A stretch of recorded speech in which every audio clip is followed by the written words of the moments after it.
I think one of the things, do you actively like go out and play kind of games as they come out, or do stuff like itch.io, just kind of play a game that somebody made? I usually go for it usually bounce about like some influencer will talk about a game, or Hmm. I read an article about like a game that maybe came out like 2 years ago, but they're like, oh, this article, it's like it's an op-ed where it's like, oh, this game meant a lot to me and stuff like that. Mm. Like that's how I that and from my son, that's how I got into Undertale. It was a thing I knew about for a long time, stuff like that, and I was like, that sounds like my game. I should play it. And like in 2017, I actually played it for a little bit, but I just never beat it. Just lost interest. And then my son got a little bit older, and then he beat it, and he was like, "You need to play it. You need to play it. It's so good. This and that." And I was like, "I know it's good. No, I'll play it. I swear." And then finally, I think it was this year. It was this year. I sat down, I played it, I beat it all through and everything, and it was just like that was from my son like influencing me, as well as like an op-ed I had read on like on a game news site that they actually wrote it, and I played it, and I was like, "Oh man, like this is fantastic. This is an amazing game." Um, the other one has been a Doki Doki Literature Club. Don't even talk to me about that game. Oh, Jesus, that game. But that was also from the influence of like the horror game scene and stuff like that. Because I love horror games, but it's always hard to find good ones, and it looks like the only space you're finding good horror games right now is in the indie scene. You know what I mean? So it's like, so I found out about that. I never played it, but I want to. But like Phasmophobia is another one, but that's more of a multiplayer game to play with people and stuff like that. And so seeing all that stuff is like, it's really really cool to be able to actually access it and play it, because um, before the 360 era and stuff like that, like you kind of had your games that were, I guess, for indies or that, but there was like that double A version of games, and then that died down, and indies has kind of become that double A spot now. Yeah. I feel. You actually said a lot of big points right now. I think Sorry. let me work my way backwards on it, because scary games, just kind of like the media, is like horror media in itself.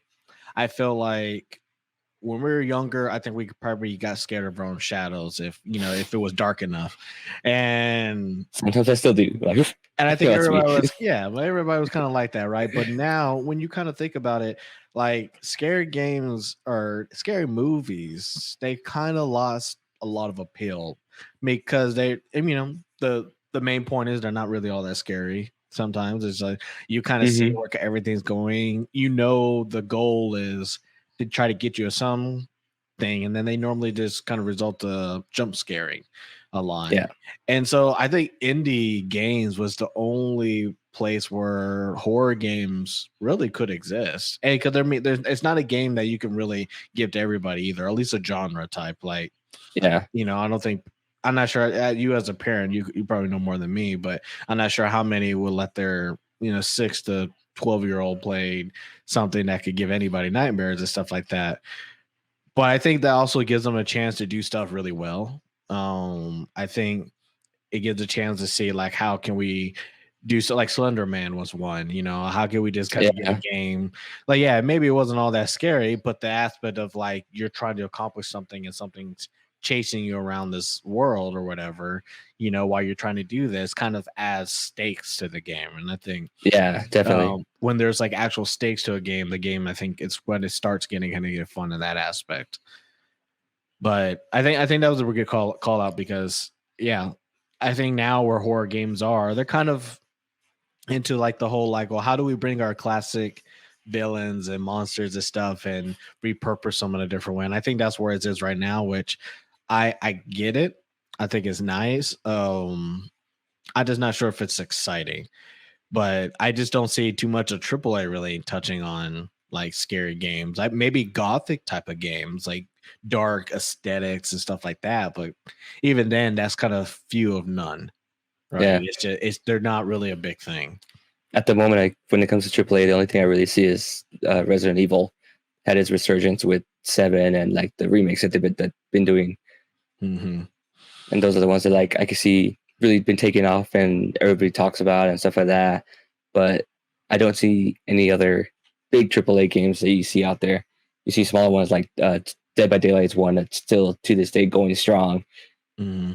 and that's a smaller indie title that became huge and stuff like that. And you can see the aspect why of how they use the multiplayer and the idea of, oh, this bad guy is going to chase you, normal person. You have these tasks to do to try and get out and work as a team and see how you can get out. And then they started getting all the licensings for the actual horror stuff and stuff like that. You had like, I played one and I was playing, which is really, really weird. My son and his friends really got into that game for a while.